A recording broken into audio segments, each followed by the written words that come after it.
Welcome, and thank you for tuning in to Black Women Amplified, the podcast. Your host, Monica Wisdom Tyson, brings you downloadable conversations that matter to women around the globe. We discuss all things Black girl magic, amplify our voices, and transform our challenges into triumphs. Monica calls on her league of extraordinary women to push our boundaries, share their expertise, and stories of personal transformation. Welcome your host of Black Women Amplified, Monica Wisdom Tyson. Hello, Black Women Amplified family. It is your girl, Monica Wisdom, and I am so excited that you're here with us today. We have a very special guest in the house, and I'm so excited to share her with you, the incomparable Tracey Moore. Tracey Moore is an icon amongst icons in the world of film, television, hip-hop, and beyond. She has excelled as a producer, director, celebrity acting coach, casting director, and so much more. She brings her vision, passion to every opportunity, truly elevating everything she touches. Let me tell you, Tracey's gifts are remarkable. Her television show, Inside the Black Box, is co-produced with Joe Morton, yes, Papa Pope himself. It is a groundbreaking masterpiece that explores the depths of acting to elevate budding actors to new heights of greatness. No wonder she is considered a queen in the industry. Tracey has devoted her life to building stages for artistic expression, providing countless opportunities for people to showcase their talents. Not only did she discover Dave Chapelle, cast shows for MTV, but she helped hip-hop legends shift into the worlds of television and film, including Busta Rhymes, Eve, Cardi B, and so many others. We are deeply honored to have her join us on the Black Women Amplified podcast for a conversation about her remarkable journey, all seen through the lens of grace, integrity, and love. Please welcome the amazing creator of The Spirited Actor and the creator and co-producer of Inside the Black Box, the inspiring, the talented Queen, Tracey Moore. Miss Tracey Moore, I am so excited that you're here with us today. I am so excited to be here. Thank you for having me. Your career is phenomenal. In some ways, it must feel like you're just beginning. I mean, from celebrity acting coach to producer, director, to a TV show host, TV show that I absolutely love, an author, and a speaker. How do you navigate through it all? Well, I feel that I landed here in 1983 in New York City. I'm born and raised in San Francisco, California. And it was a really great time because it was on the cusp of rap. And culturally, you had Keith Haring. I used to run into Madonna in the Palladium Club all the time. Like, New York was very, very rich. And for someone coming from California, 21, I was like, oh my God, there's like no boundaries, right? I felt like if I stayed in California, I would have gotten married, had 2.5 kids, went on vacation, and that's okay. But that wasn't what was in my heart. And that's why I left. And so to come to a place that was so expressive and so free and, in my opinion, non-judgmental in terms of who you were, because it's a potpourri of characters here. I had a different mindset. I had a mindset that I could do anything that I put my mind to. There was no fear that was instilled in me, even though I only knew 2 people here.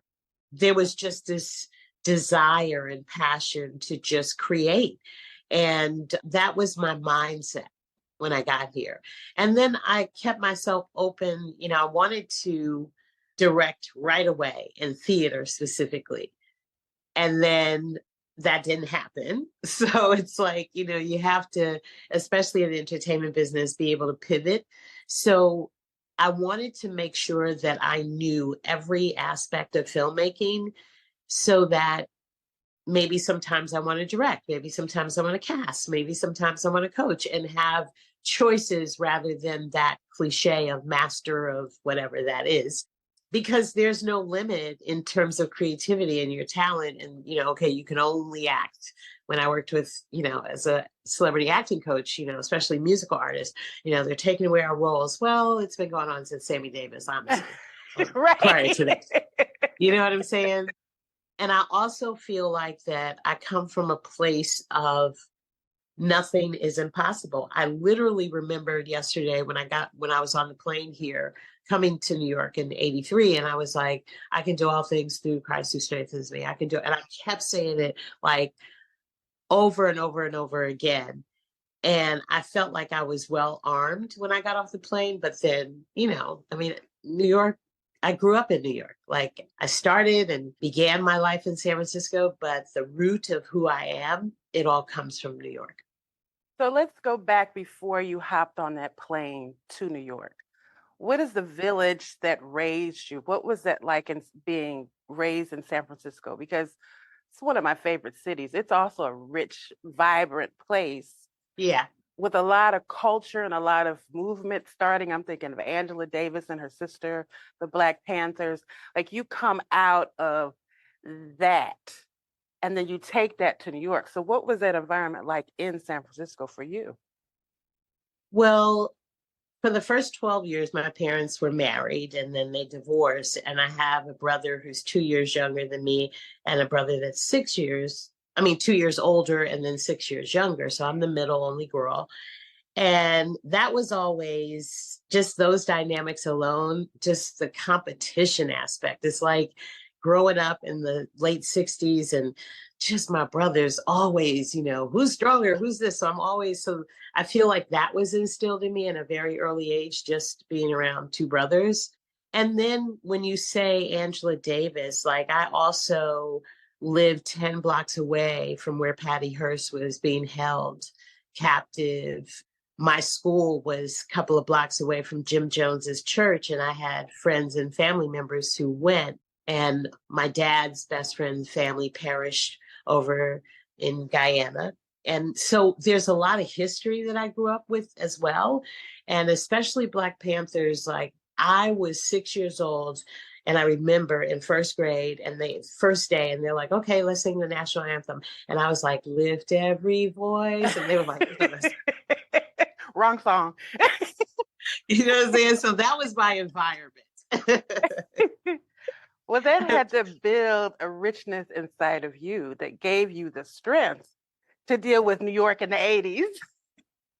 I was a little kid, but I've seen the videos and all that because I'm intrigued by that whole world of Studio 54. Oh, yes.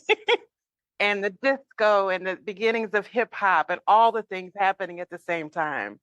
So you get off the plane in New York. What do you see when you step onto the street? Oh my God. The Barney Miller TV show, Taxi, everything that I grew up with in terms of New York.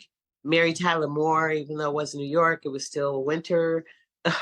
Just like, this is the epitome of what my dreams were in terms of leaving San Francisco, coming to New York and being this Broadway director.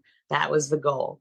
And I saw no obstacles in getting there. And then as we're driving through beautiful, like coming from LaGuardia Airport going to Harlem, 148th Street in Amsterdam, driving through and downtown, midtown, uptown, Central Park. And then we get to Harlem and the brownstones, the windows are blown out. You're talking about the very beginnings of crack. Like it was so sad, but I was still determined. I remember getting out the taxi and as we're going up like these burnt out buildings, I remember saying to myself, the neighborhood has changed. I can't possibly be living here, right? And here my two roommates are standing in front of a brownstone with big Kool-Aid smiles like, Tracey! And I'm like, oh my God, I'm living here. And then going into the building And my room had 2 windows, and I remember opening the window and looking out, and it was as if that's where people threw their trash, like out the window in the bag. And I was like, oh no, oh my God, San Francisco's clean, or, you feel guilty throwing a piece of paper on the ground. And, so I was like, oh my God. And my rent was $95. It was 3 of us a month. I got a job as soon as I got off the plane at Bon Marché. It was a furniture store in the village. And, I just up and started. And then my roommate was being managed by Russell Simmons at the time as a singer. And my other roommate was dancing with Alvin Ailey. So I went to the studio with her, and I met Russell's partner at the time and ended up dating him, getting married. We share a daughter together. Now, wait a minute. You can't rush through that. That's no, a whole other story. No, ma'am. Okay. Retract. We either gonna retract or just go a little bit deeper. Now, say what? So my roommate, after I got my job, because they worked, Kevin and Annette, they worked at Bon Marché, and they convinced the manager to hire me. So we left there to go to Green Street Studio, beautiful studio in Soho.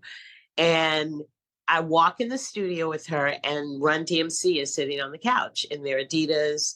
She introduced me to them, and I can't remember who said, I think it was Run who said it, but he was like, oh, so you're from California, what's rap? And I said, Sugar Hill Gang. And they laughed at me, shamed me. And I was like, okay. And then Run, they all got up and they were like, it's like that. And that's the way. Oh. And I was like, oh my God, so aggressive. I was like, yo. And Monica, what's crazy today? I've been coaching Vanessa Simmons for like 12 years as an actress. Oh, wow. Her and my daughter are best friends. They both have daughters who are friends. And they just, Vanessa's on the West Coast. But that's what I think. Like every time I tell that story, it just freaks me out. Like I had no idea, Vanessa wasn't even in the picture at the time, but how crazy I'm coaching Run's daughter. Crazy to me. So I'm going to give you the full story because this is the truth. So we're in the studio. I leave them. Orange Juice Jones is in the studio. Curtis Blow and Full Force. So I was sitting in the studio. Full Force's manager, this guy, Steve, came up to me, and Bow-Legged Lou walked up and he asked us a question. And he said, whoever answers the question right has to take the person to dinner. And I answered right. Steve took me to dinner, and we were together for 7 years. Wow. Mm-hmm. So the raw beginnings of hip hop. Oh, listen, one story that is so funny to me. Steve was Jewish. He passed when Ray was 17. He had lymphoma. But he was, mad swag. Him and Bow-Legged Lou together were just a phenomenal team, and all of Full Force and Lisa. But he just believed in these groups. I saw the inception of Lisa and Cult Jam. UTFO was the first group that took off. Cheryl Pepsi Riley. And then eventually he started working with Snow. But there were clubs around like Fever, Danceteria. So UTFO would perform Roxanne at these clubs, and the clubs would pay them from the cover. So they would come home with bags of crinkled $5 bills, $10 bills. They would sit in a circle and divvy it out, right? And then there was this wooden, like a plate, a little skinny plate on our floor, right? That he opened up, and that's where he would put the money. Oh my. And one day they were all at the house, and I was like, banks, what about banks? They don't do banks. What's a bank? God, the man is not going to know. Oh my God. It was hilarious because, back in 1985, 86, you're talking like 10 grand, $5 grand a show, 10 grand a show. That's a lot of money. That is a lot of money. And cash. Yeah, cash. So I was like, no, you guys come in with brown paper bags full of money. It doesn't look right. Doesn't feel right. I need you to go to a bank and deposit. So And culturally, how did you adjust from the West Coast to the East Coast? Because it seems completely different. it was, I think a part of me felt like it was more important for me to maintain my Tracyism as opposed to convert and change and simulate what was going on here. Because, the 80s was very strong with cocaine. So, I would go to these clubs, where UTFO was performing or Full Force was performing. Studio 54, we've heard of all the stories. So, I've seen a lot, but I did not say at one point, oh, I need to simulate and be like these girls here to be cool or accepted or anything. I was like, okay, well, individually, that's just who they are. And the thing is that every time I was around New Yorkers, which were mostly Steve's friends at the time, I already stood out. Like, I didn't even have to do anything. They were just like, you're not from here, right? Mm-hmm. And that would make me so proud. I'd be like, no, I'm not. I'm from San Francisco, California. I remember when I started going to New York in the 90s because my brother lived there. And I'm from St. Louis. So back then I had a real Midwestern accent. They were like, do you live on a farm? Wow. Wow. Say something. I was from France. Say something. Yeah. Say this. Talk. Now move around, jump around. No, but for real. And that was important to me. That was really important that I never felt like I had to change or wanted to change. It was more about becoming a better person than who I was. So where did that come from? That stability within yourself to be yourself? Because that is something that we as Black women struggle with. Like, who are we? How do we define ourselves? What are our values? And how can we not code switch to fit in? And especially if we're always the only person of color in the room or very few, and those type of situations I've been in. I have to say, really honestly, when I was 6 years old, and this is something I share a lot in my classes because it's important for us to understand, human and experiences, right? So I talk about this because I think this is something very interesting about myself. But my brothers and I, we grew up in the same household. We grew up with the same parents. My brothers call my mother and father Pops and Mom. I have, since 6 years old, called my mother and father Shirley and James. Oh, wow. Now, I had to stop 1 second. My mother's middle name is Shirley, and my dad's name was James. Oh, my God. See? We're cousins. I call those God smiles when God... Yes. Because that's not a coincidence. That's God's smile. See? We family.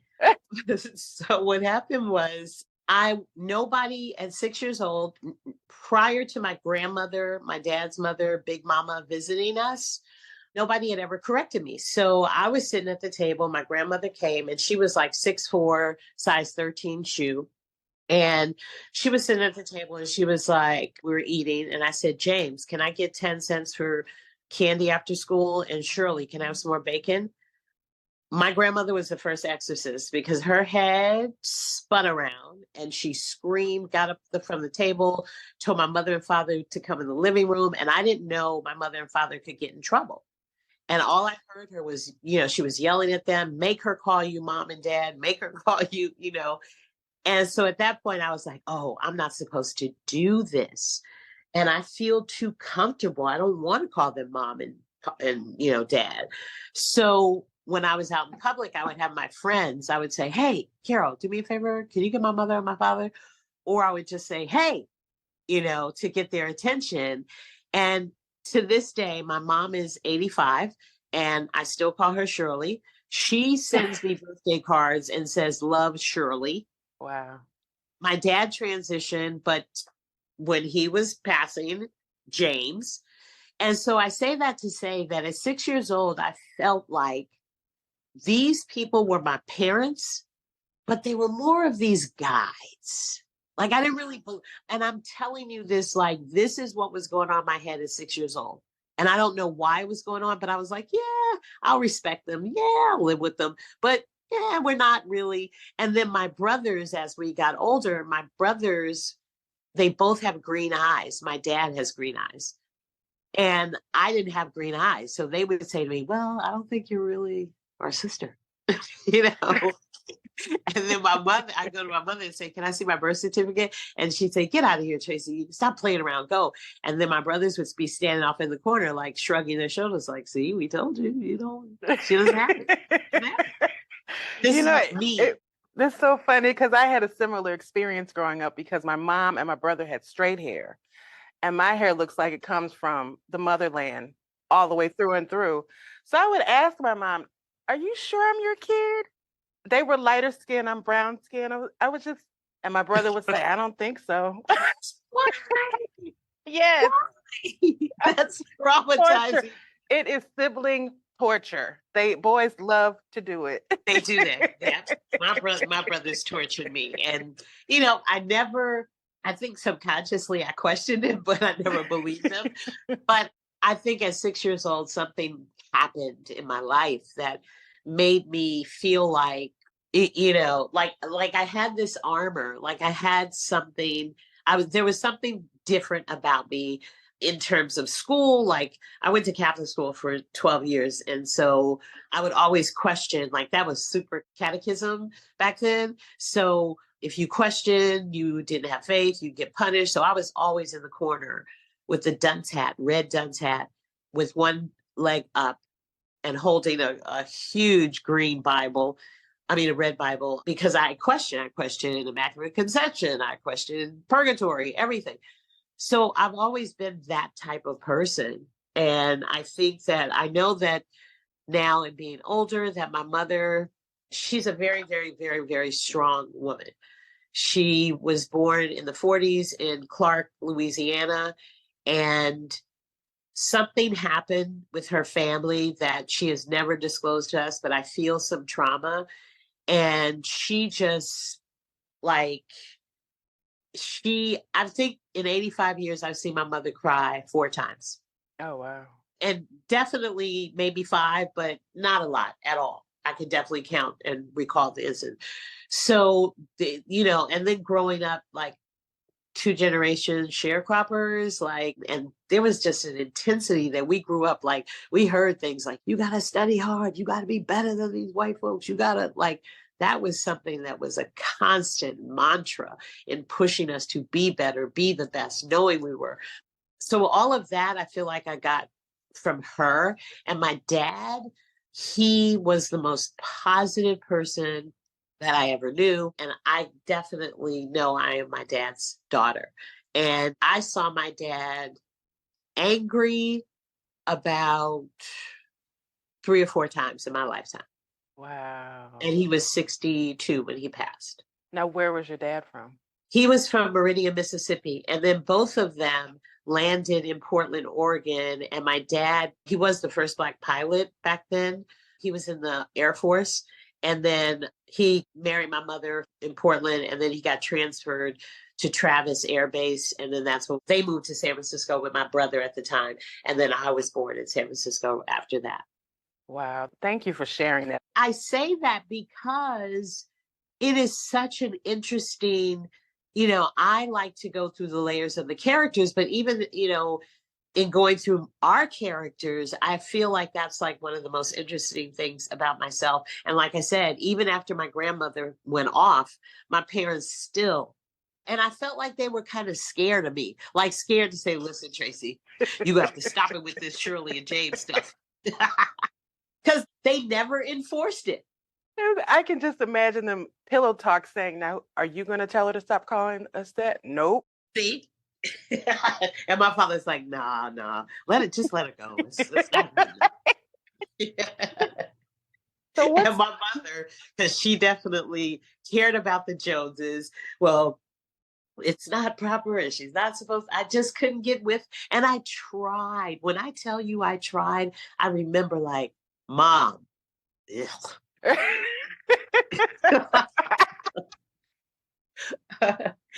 doesn't work. Oh my God. You're Shirley. So what sparked your interest in becoming a director? And You're so close to Los Angeles. What was the draws from theater or movies? What was the choice, or was there a choice? Well, yes, there was a choice. I had a globe in my room, and I said, wherever I landed, that's where I'm going, because I felt like LA was too close. I felt like my family would visit me all the time. I felt like I wouldn't be able to really start anew and grow. So even though I felt like I would be comfortable in LA, I wanted to go to New York. I wanted four seasons. I wanted to feel winter, spring, summer, and fall instead of fog all the time and earthquakes. And culturally, I grew up culturally with Japanese people, Mexican, Samoan, Filipinos. And so culturally, there was this thing in San Francisco, but I wanted to experience Italian and Greece and Polish and Caribbean. When I first got here, I was like so proud. I went to Flatbush and I called my mother and I was like, oh my God, Black people speak a different language here. It's amazing. And she was like, what? I was like, I met this Jamaican woman. I didn't understand anything she said, but she sounded so beautiful. And then I was like, wait, no, Tracey, it's you. That is You know? amazing. It was just so rich here. And then I felt like if I was gonna, start anew, I only knew two people when I got here. And that was it. And everything else just evolved from that.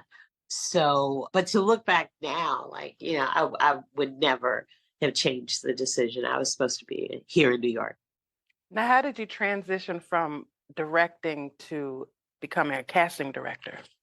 Well, I actually started out casting first. And the thing is Okay. that when you are a casting director, you actually are directing, right? Mhm. So prior to COVID, you would come in the room and you do what you prepared for. And then if that wasn't what we know the director wants, then I'm directing you in that audition. And I'm saying, okay, we're going to start over again, Monica. And this time what we're going to do is I need you to be a little more angry towards the end, right?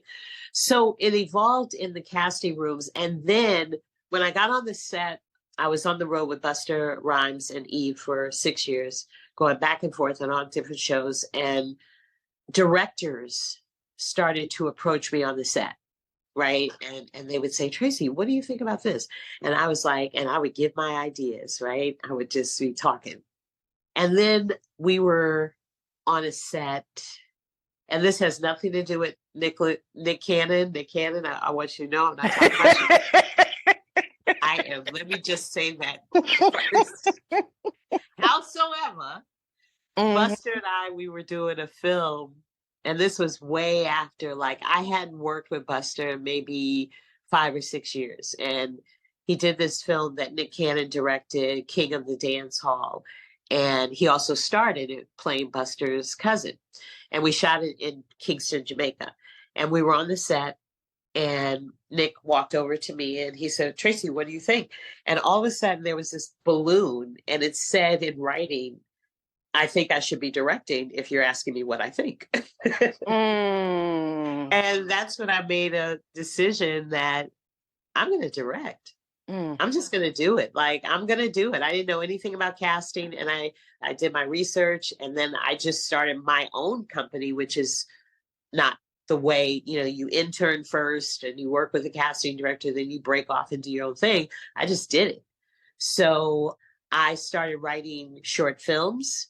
And then I was working at Nickelodeon, and they had this every February, they have producers, directors, and writers. I don't want to say a competition, but I guess it is. But what happens is you submit these ideas for children interstitials, which are commercials. And so I submitted 5 ideas, and there was a very famous director that I do like, so I won't say his name, but there was a very famous director who said, if you need any help, Tracey, I'll help you. And he had a lot of his friends who he was like, Tracey, this is going to be a long shot for you because you've never directed, you don't have a reel, you've never directed for network. And I was like, yeah, but I got great ideas. So they chose 2 people, and I was chosen.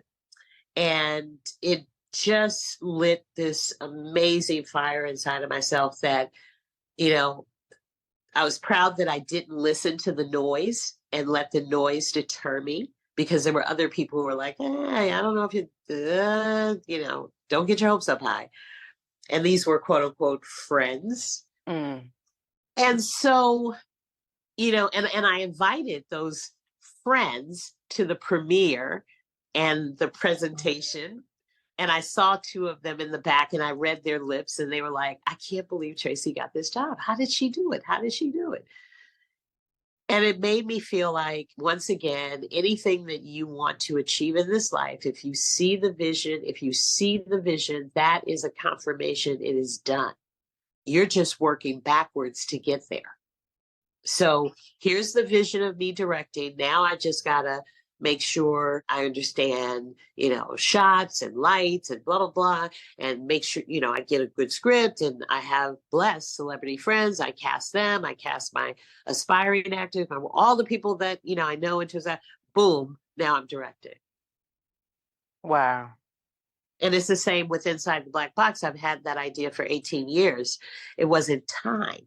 And then COVID happened. Everybody was at home, and then people's attention drawn to George Floyd and Breonna Taylor, which we know a plethora. When I first came here, there was Yusef Hawkins in 83 when I was here, chased in the street by a bunch of white kids in Bensonhurst. So we know the list and the history. But at that time, people were quote unquote woke.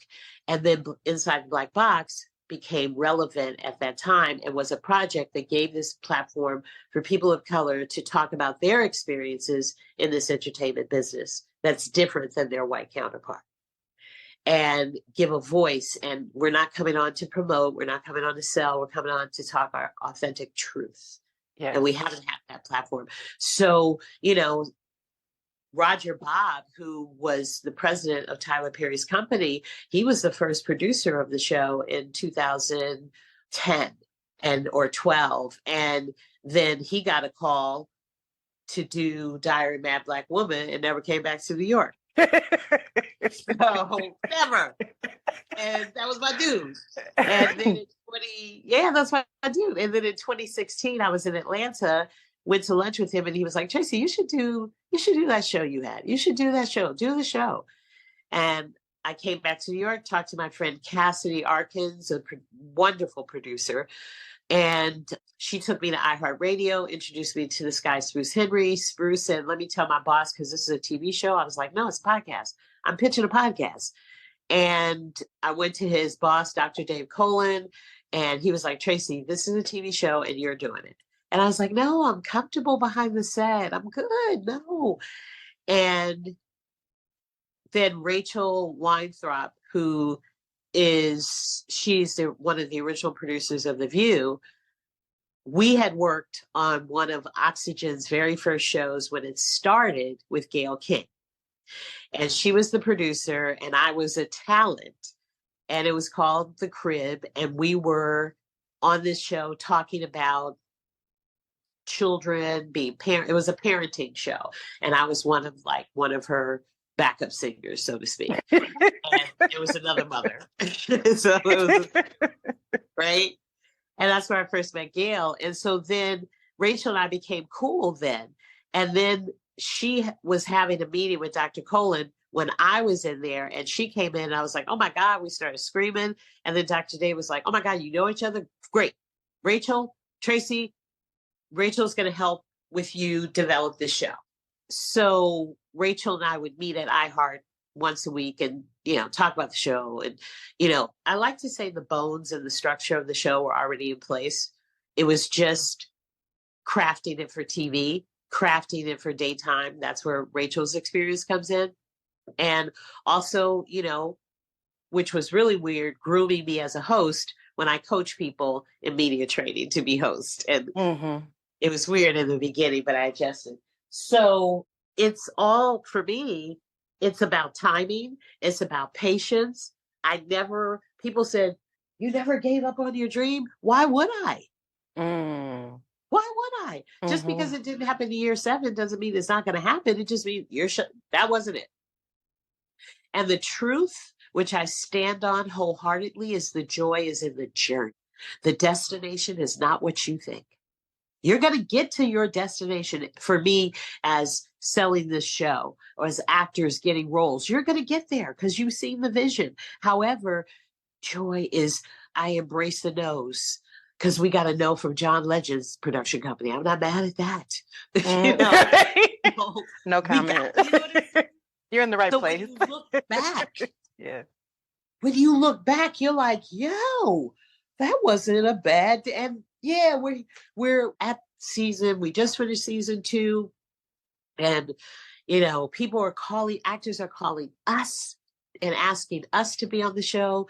Actors are so grateful. We're grateful because when Joe and I do interviews, we always talk about how this show is bigger than us.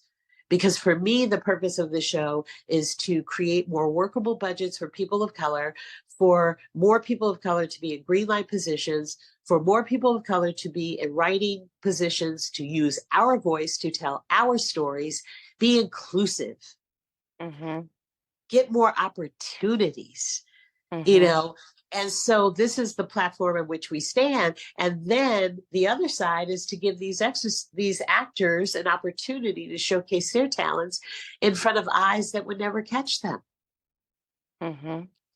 So for me, teaching I've been teaching since I was 6 months pregnant with my son, and he's 27 now. And teaching for me is like breath.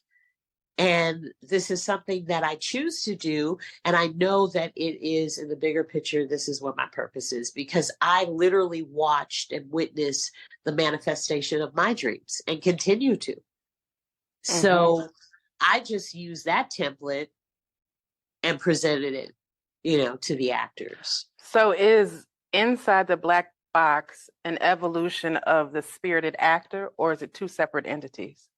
Well, that's a great question. I would like to say that it's both. I would like to say that the actors that we have brought in thus far have been spirited actors. And we're given this platform of Inside the Black Box to showcase them.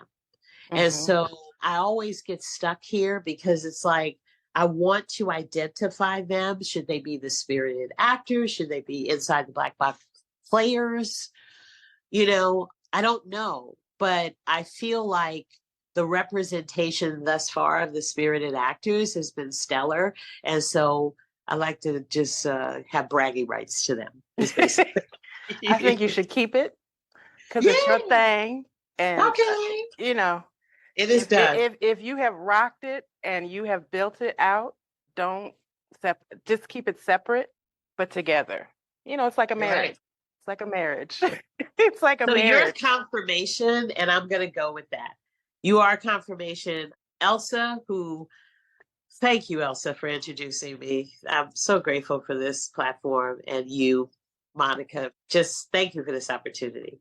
But to have this opportunity to talk to you and you not know on Monday that I was working with my daughter on my website. And that was one of the things that we were talking about. And she was like, Mom, you've created the spirit actor from day one. And I was like, exactly, done. I have the spirit actor book. So this is a confirmation because you didn't know. So I'm keeping both. Because I'm going to say this, and this is sidebar, just from me diving into what you have done, your level of knowledge and expertise is very unique. And you're a Black woman doing it. It needs to be its own thing because you need to build out an academy for that. Oh, okay. Where do you live right now? Because I'm coming to your house. In St. Louis. I'm coming. And, Soraya, my granddaughter and I want to come to St. Louis. And I said to Soraya, I don't know if I can, I don't know anybody in St. Louis, but guess what? Now I do. Now you do. So let me tell you this. 20 years ago, I sat with a business manager and wrote a $10 million proposal business plan for the Spirited Actor 4 years accredited acting school, Spirited Actor Institute. Yeah. So you understand the bigger picture. And what I want to create is there are no schools that teach you how to be a casting director or an agent for a reason. Okay. So I've trained some of the best casting directors, so blessed in my life, Twinkie Bird, like Asia Jones. I could just, And so I want the Institute not only to be an acting school and have like my actor friends, Laz Alonso or Kalita Smiths, and all of these people come and teach like master classes, but I also want to have cinematography classes, camera, wardrobe, hair, makeup. How do you get into the union?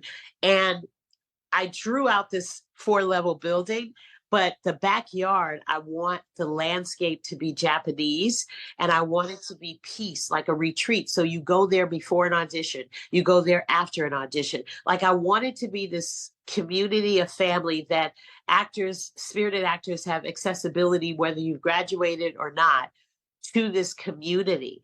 And also on the 3rd floor, I had just space. So we have spaces for the classes, and we could rent out the space. And then on the top floor, I wanted to build a theater. One is a black box, 99 seat, and then a bigger theater. So that we can also have like winter, spring, summer, and fall productions.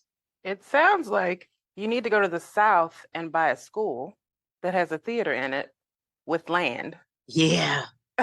Because that would house everything you needed, and you can restore it, and it'll be beautiful, and it'll be someplace, and it'll be a destination place as opposed to in New York or LA. Right. Mm-hmm. And see, that's smart, because that's why I had to write it for 10 million, right? I was writing it in New York. Mm-hmm. But to have them own the property, oh my God. Tennessee. Oh, I love Tennessee. Tennessee would be a perfect spot because they have beautiful, even Alabama by the Gulf Shores where the water is. Alabama. Yeah, that's just, I'm going into my whole visioning thing. No, we're doing Listen, an interview I'm about with you. To say, we need to have a meeting once I get this season 3 locked in, because a lot of my celebrity clients knew about this idea inside the Black Box because I've spoken to them, right? And they support me so well. But once, we live in a visual business. It's what have you done lately? Let's see, right? So the thing is that it was interesting once season 1 was done and people saw it, and just the awe of people in like, you actually did it. Like you've been talking, and so the love that's generated from that is like, now, what other ideas you got, Tracey? Because I went to a lot of my friends and pitched this show, and you know them, and nothing happened. Listen, I'm going to say this. That is that 6-year-old little girl that used to say James and Shirley, and nobody can defeat her. Nobody can defeat her. So nobody can defeat her. Oh my God. Because you're one of I can just imagine you with your hand on your hip at 6 talking about, watch me work. With the uniform on. Yes, watch me work. A Catholic school uniform, looking like a sailor. A sailor with you're a challenging nuns and challenging priests. You're sitting with a dunce hat. You're like, okay, I'm a dunce you. Watch this. Watch me work. And Sister Ann, my first grade teacher, is still alive. Last year, I took my granddaughter to San Francisco. We met Miss Hannah, who was my second grade teacher. And my granddaughter said, Miss Hannah, how was grandma as a student? Was she good? And Miss Hannah said, well, she talked a lot. And thank God I didn't stop her. Thank God. Yes, thank God she didn't stop you. So you talked a lot about inside the Black Box. So can you explain to us, I know what it is because I've been watching it, but can you explain what it is? So Inside the Black Box is a show, and it's an interactive show because we have an audience full of aspiring actors, working actors, and they also participate in the acting exercises that we have. But the platform is a safe space for people of color to come as actors, creative beings in this industry to tell their story, authentically tell their truth. Because for me and you and others of color, we know the experiences, we know the problems. But Joe and I would like to use this platform to focus on the solutions. And first we have to bring this awareness, because this idea started with a casting call that I had. And the director said to me, a white director, when I was at MTV, he said, Tracey, can you tell that actor who was Black to be more ghetto, to be more urban?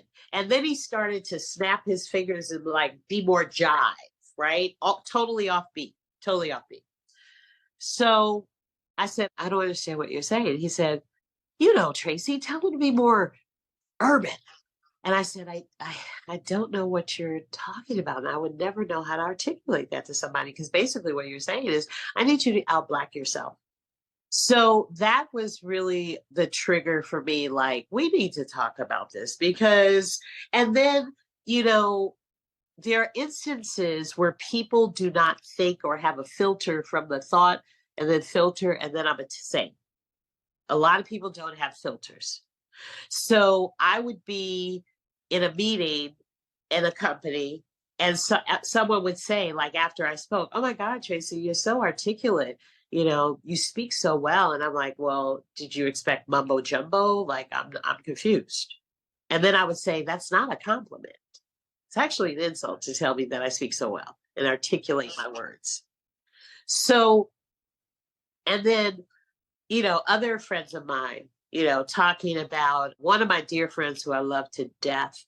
She was on season 1, Darnell Martin, director extraordinaire. She wrote Cadillac Records and directed it, New Amsterdam. Her resume is ridiculous. She's also the first Black woman who ever had a studio deal ever in Hollywood with her film, I Like It Like That, back in the late 80s, early 90s. And when I called Darnell up last 2 years ago to be on the show, she said, Tracey, oh God, I have to be on the show. She said, Tracey, I just got back from LA. Now, mind you, Darnell has blonde, long hair and blue eyes, but she's Black. And she claims she's half Italian and half Black. And she was one of Spike Lee's proteges. So she said she went to the studio. She had a list of 5 Black casting directors that she wanted to work with. And she gave it to the executives, and one of the executives looked at the list and he said, oh my God, I didn't know there were that many Black casting directors out there. 5 in 2021. So she had to come on the show. She was like, I have to talk about this. We're in, back then, 2021, and you think 5 Black casting directors? That's a lot. What? I mean, how do you say so many and 5 in the same sentence, unless you're saying millions? So to be able to, and it's so powerful because part of this show really is life imitating art, because there's an educational part of this show as well, right? So we had a conversation about culturally being different. And Joe was speaking about how Debbie Allen Felicia Rashad said on our show. So explain, sidebar. Okay. It's not just Joe Johnson. It's Joe D. Morton. Award-winning. NAACP award-winning Mr. Joe Morton, brother from another planet of a Pope. And shame on me, because when we do interviews, I'm always Emmy award-winning Joe Morton. And yes, the privilege, the honor of working with this man. But Joe talks about how Felicia Rashad said that in terms of human beings, we all have experienced grief and hunger. We know what that feels like, but culturally, we are different. And so we were on a phone call, Joe and I was explaining to someone what culturally meant. And I started hitting my head like this, this is the universal sign in culturally that a woman's braids are too tight. This is for Black women. They're too tight, the weave, the wig, but this is what we do. In terms of the show, the educational value is us teaching as well to everyone else. Yes. And then here's the thing. It's important that we do all, especially in them trying to erase us.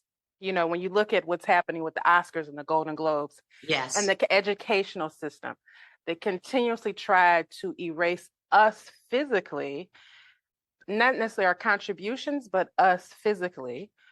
And it's important that everybody learns everybody's cultures. It's like when you said, when I was in San Francisco, I was around Asian people, and now I'm around Caribbean and Italian people, and now you know their culture.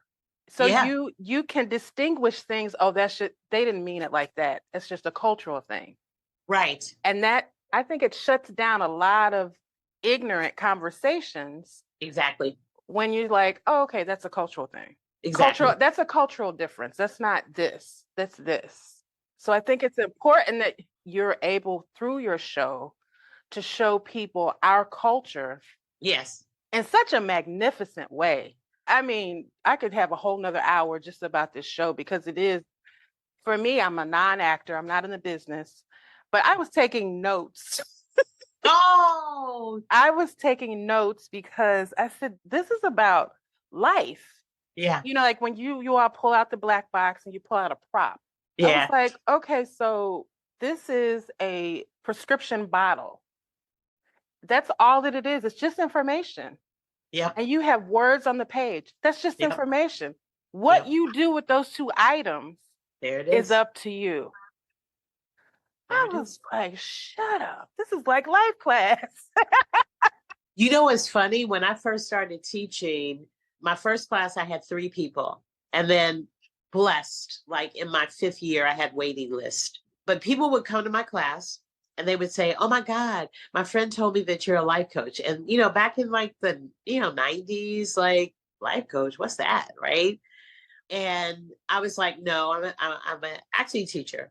And they'd say, oh my God, people tell me you teach from The Secret. And I was like, what's The Secret? You know, what I realized is that I feel like I have the best of both worlds, because I will not admit it, but yes, I've trained at ACT in San Francisco, Pacific Conservatory of Performing Arts in Santa Maria, where I went to school with Dorian Wilson. We were the only African Americans. And then when I came to New York, I did a couple of plays, but acting wasn't my passion. My passion has always been helping people. And that's the other thing I said at 6 years old. My girlfriends we were in the playground, and we're still friends, the 4 of us today. And Ailita yelled out, I want to be a millionaire. And I didn't know what a millionaire was, but I was like, I want to be that too. I like the sound of that, right? And I said, I want to be like Jesus. I want to help people. And then, of course, the nuns were like, Tracey, blast her. I got in trouble for that. But I was like, no, I don't want to be Jesus. I just want to be like Jesus and help people. And then I realized at 27 that I was doing what I wanted to do. I was helping people. And that circle came around. But I feel like, inside the black box, and I always say this to Joe, it's so much bigger than what Joe and I want to go into, when they say, what's next, season 3, 4, 5, 6, 22, 23, like forever, but also we want to create this community. It's important for us to have a community, because when you're in a place, and this is what it feels like on our set, and I would love you have an extended invitation when we get confirmed for season 3, but you can come on the set and live your life. You'll have a ball. I'm telling you, we have so much fun. But it's an experience because we're all on the same playing field. Joe does not sit on a pedestal. He is so approachable. First season, one of the producers said, Tracey and Joe, we need you guys upstairs right after we wrapped the show. And we got upstairs, and Joe and I were like, what's up? And they were like, oh, nothing. We just wanted to get you away from the actors. And Joe and I was like, don't ever do that. Like, that's the whole purpose of us, being here, because Joe will stand on that set and answer questions. I will stand on that set and give tips, like until they say, you guys, next show, because we shoot 2 shows a day in 5 days. So we shoot 10 shows and we have 20 games. Wow. So, it's like, this is so much a part of who we are. And it's not, and Joe said the other day in the interview, he's like, Tracey always says, I don't go to work, I go to fun. And I do. I've been going to fun for so many years that I don't know what work is like. And you can feel it watching it. It is smart. It is funny. It is intriguing. I'm amazed. Like, there was a young woman who was, Felicia Rashad was there. Oh, Raina. She did the cold read. Yep. Of her. The funeral. At the funeral. Yep. I was like, how did she get there so quickly?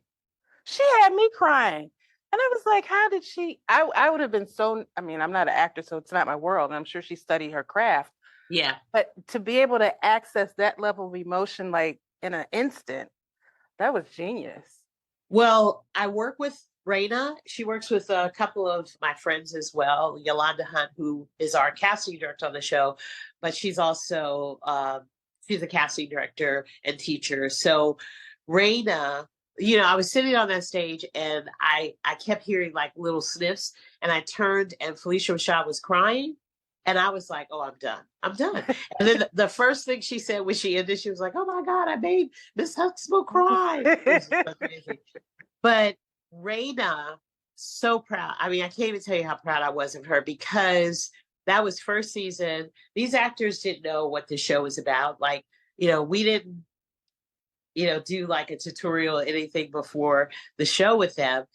They came as an audience like, oh, okay, what's up? And Tracey, they knew me, and Yolanda and Elsa. And so the comedy was, after the first show, I've never seen anything like it in my life. People were running to their phones, going outside, going in the lobby to cancel work. Wow. To cancel work. And on top of that, our theme song was created by first season actors because they wanted to give Joe and I a gift because of what we had given them. That's beautiful. And then Joe, being a musician, Joe took them into his studio, and that's where they collaborated. And Inside the Black Box. Yes. It sounds like a chant from the 60s, honey. Yes. It is ushering in a new era. Oh, when it is the last show, we are wrapping. It is a party. Keith David we were on the floor dancing. We put the Soul Train line together. It was crazy. It was crazy. So before we get out of here, I have a couple of Black girl questions I want to ask you. Sure. Because one, you're very insightful and you're very generous with your information. No problem. First, I want to know, what is your Black girl magic superpower? Love. Love. That's it. It's just love. Beautiful. Everything is attracted to love. Everything is healed from love. And, I can honestly stand in that. That is beautiful. And what is your wish for the future of Black women? Oof. My wish for the future for Black women is to continue on this path of being bosses, owning companies. And I love when it's beyond the entertainment business, like the first Black woman who started her own contact lens company, techies.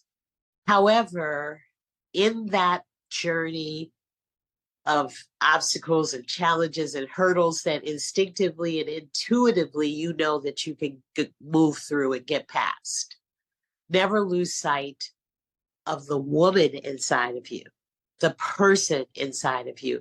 Because for me as an acting teacher, what I find with females is that they're so aggressive. They're like, in scenes, they'll square up on a man. In Roses from Fences monologue, which is in the 1950s, they're yelling at Troy and screaming at Troy, not understanding historically that's not how it went down for women in the 50s. Mm-hmm. So in not losing the person who you are inside, there's, and everyone has different, there's different labels, and, people live different types of lives. And I don't want to disrespect any of that, but you have to know authentically who you are, whose you are, because you really need to know whose you are to get through the challenges and the hurdles and the obstacles. And then there's such a nurturing and loving and gentle and kindness side about human beings that I believe women have a massive power. Yes. And I just believe that because, even if you have not given birth, a woman has the ability to do that. And that's something different. Physiologically, psychologically, it's something different that we have that helps this country stand up. There was that old saying that behind every successful man is a woman, right? No, standing right by. I'm right on the same line you are. I'm not standing behind you. And not being insecure about that, but respecting and admiring that partnership or that marriage or whatever it is, and lifting each other up. Don't lose sight of that, because being a boss and being, having to go and what you're doing is creating a space that never was there, or there's just, or maybe hasn't been done before and you're the one who's supposed to do it. But when you tap inside, that noise just ceases. Tracey, you should give up on the show. It's been 15 years. Do you really think it's going to happen? I don't listen to none of that, because that's your stuff. My stuff is, we're going to have it. Yes, we're going to showing up. Worry about yourself. Yeah. I don't need to have all of that. And it's beautiful. What's also on display in the show, and I am going to close out because I want to respect your time, is the dynamic between you and Joe. It's such a balance between the two of you. There's no hierarchy between the two of you. There's no, I'm a man, I'm a woman. There's just, we're here to teach. Yeah. We're here to deliver what we're supposed to deliver. Yeah. But it's beautiful to see that dynamic, because we rarely see it on film. Whether it's television, streaming, movies, we always have, I'm the man of the house, the alpha thing. And he lets you flutter around there and do your thing in your beautiful dresses. And then when it's time for him to get up and be Joe the Morton, you sit back and you just applaud him. Yes. Yeah. And it's just a beautiful thing to see. And I think that the example of that will resonate beyond what you're doing, because we do need to see the partnerships between men and women, and the fact that you're co-executive producers, and you're co, as opposed to this is this person. You're really doing it together in unity, and that's a beautiful thing to see. I'm so happy that you see that. And when we do interviews, that's one of the things that you guys always say to us, and we're so grateful for that. I say Joe gives me permission to just be crazy. And so that is unapologetically. So he's just, because when I did this, Monica, when I did this, I was doing that in front of a whole bunch of white people. And that's why Joe was like, because they were just like that nurse you said. Yes. Right? So, but the next time they go out and see that, they're like, oh, her braids are too tight. Right. As opposed to, what is wrong with her? She must be crazy. So it changes the conversation. And I have a white friend who I love, but she will go out to her community and she got new information, so that makes her put on or with swag. You know what I mean? Mm-hmm. So she would say I know that's, a woman's braids are too tight or whatever. But anyway, we don't deal. Right. I love her to death. But I would just say that Joe, I just feel like, and I said this to him the other day, that I never, every time I think it can't get any better with him, it does. Whether we do an interview together, whether we have conference calls, it keeps elevating. And we both have such a respect and admiration for each other. But I know my position in the show, and I also know the value and what he brings to the table. So I learned too during those shows, and we're just open to create. There's no okay, we make it scripts and this is my line and this is his line, but there's no okay, Tracey, you do this, and Joe. No. And even first season, when we were doing all this press, what would happen is that, because he's Emmy Award winning Joe Morton, people would say, we're going to start with Joe. Joe, let's start with you. Joe, how did you come up with this idea? And then he's so gracious and it's not my idea, it's Tracey's idea, And then this season, which was funny, we do, and people would say, you know what, we're going to start with Tracey. And Joe would look at me and I, through the Zoom, and I'm looking at him like, what? And he's like, Tracey. See, that's that Black girl magic superpower. You said, oh no, we're going to change this dynamic. I was like, I'm going to do it. And you know what? I'm going to give you a piece of information when we finish. I'm going to give you, because we can't announce it yet, but I'm announce it to you so that as we get close, you can tell your audience, but I want to share that with you. Okay. Okay. So what is next? Before we close out, I have to know what is next for Miss Tracey Moore. Well, what I'd like next, because I feel like this is another chapter, is to direct full time. That's what I'd like to do. I love writing. I absolutely love, I don't mind being by myself. I like talking to the characters and seeing what's going on with them. But I feel like I have been, in terms of acting coaching, on the best sets and with the best directors and producers in Hollywood. And I've learned a lot. And so I just want to play with my friends and, just tell stories. So that is, I have some stuff that I'm writing and that I'd like to start getting actors together and reading it so that I can hear. But that is what I plan to do this year. I plan to direct. That is beautiful. So the question I have is one of them a story of your life or a scripted show based off your life, like Judy Smith and Scandal, maybe? No. Because your life is fascinating.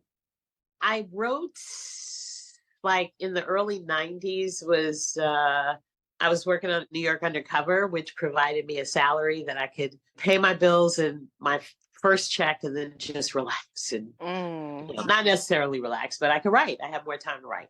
And so I wrote a film called Honest Lies, which is about me coming to New York and just the journey, because I was crazy. I'll tell you one story that comes to mind, but immediately when I got here, New York in the 80s was really about, if you jumped turnstiles, they would arrest you. And if you didn't have ID, they would arrest you. And so the job that I told you I got, I made $125 a week and I would clear 109. So sometimes I wouldn't get through the full week. And I had a choice, transportation or lunch. And I always chose lunch. And then I walked 4.5 hours from 12th Street and 6th Avenue to 148th in Amsterdam. So that would happen on, like, usually around Wednesday, Thursday is when I would need to make the trek because we got paid on Fridays. So, just in terms of coming to New York and, getting a job right away, thank God to my friends because they were working at the furniture store. So one day I didn't have transportation. So I jumped the turnstile and this white police officer, he said, "Excuse me, miss." And I was like, oh my God. And I had San Francisco, California ID. And so he was like, "Can I see your ID?" And I was like, "I don't have any ID. I'm sorry." And, I'm in a rush. My sister, she is a part of the Special Olympics and we have training today. She doesn't have any legs. And so she has there's a plank on her torso with wheels and she uses her arms to, run with, so to speak. This police officer looked at me and he said, "Either you're a really good actress or, you're telling me the truth," right? And I was sweating because I was like, I can't go to New York jail. And I was like, no, I'm serious. No, I'm serious. He said, "Well, I'm going to ask you to do something for me." And this was totally inappropriate. But he was like, "I want you to go to dinner with me and I want you to tell me about your sister." So I was like, I do need to eat.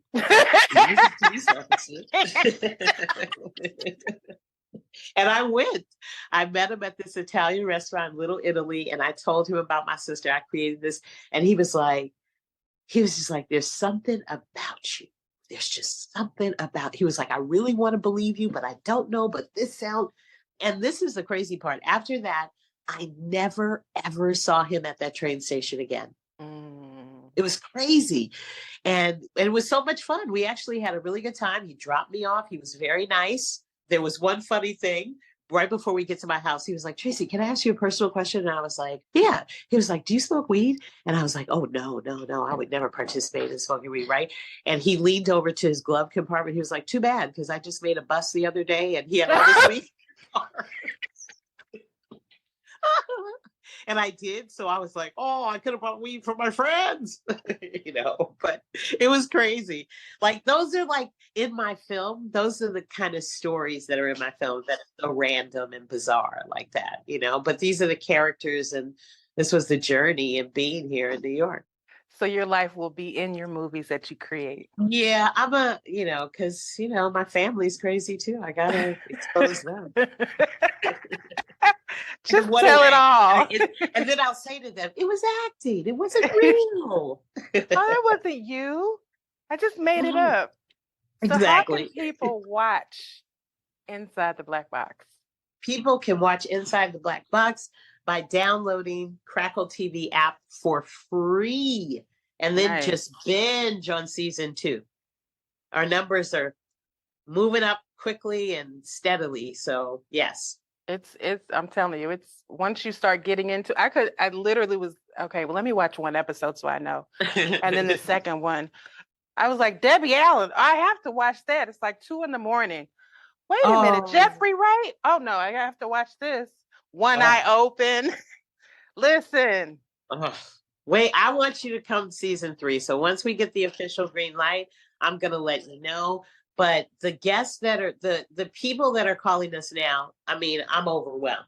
I'm like beyond grateful. So season 3 is going to be just as impactful as season 2. It's going to be a great time.